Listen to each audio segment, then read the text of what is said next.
Hello bachcho, let's see this question. The question says that water flows through a cylindrical pipe whose inner radius is 1 centimeter at the rate of 80 centimeter per second in an empty cylindrical tank. The radius of whose base is 40 centimeter. What is the rise of water level in the tank after half an hour? तो यहाँ पर हम की concept में यही लिखेंगे that volume of cylinder is pi R square H. Cylinder का volume होता है पाई आर स्क्वायर एच। अब देखिए एक सेकंड में वो कितना मूव कर रहा है 80 सेंटीमीटर। अब मान लीजिए ये है तो हाफ एन आवर का मतलब हुआ हाफ एन देखिए 1 आवर इज इक्वल्स टू कितना होता है 60 मिनट। 1 मिनट कितना होता है 60 सेकेंड्स। तो बेसिकली 1 आवर का मतलब कितना होगा 60 into 60 second that is 3600 seconds.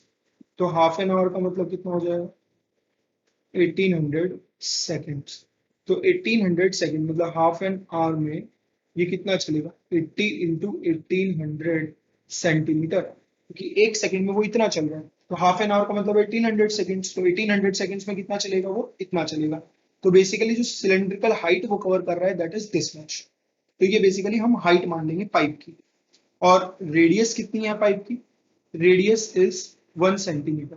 और जो सिलेंड्रिकल टैंक है, टैंक की जो रेडियस है दैट इज 40 सेंटीमीटर। तो हमें बताना है टोटल राइज।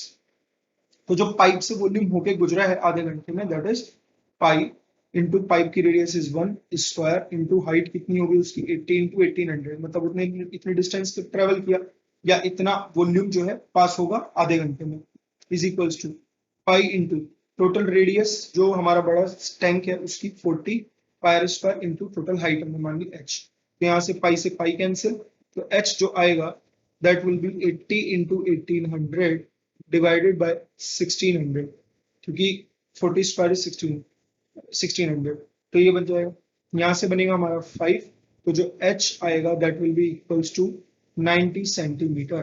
तो जो टोटल राइज इन लेवल आएगा rise in level of water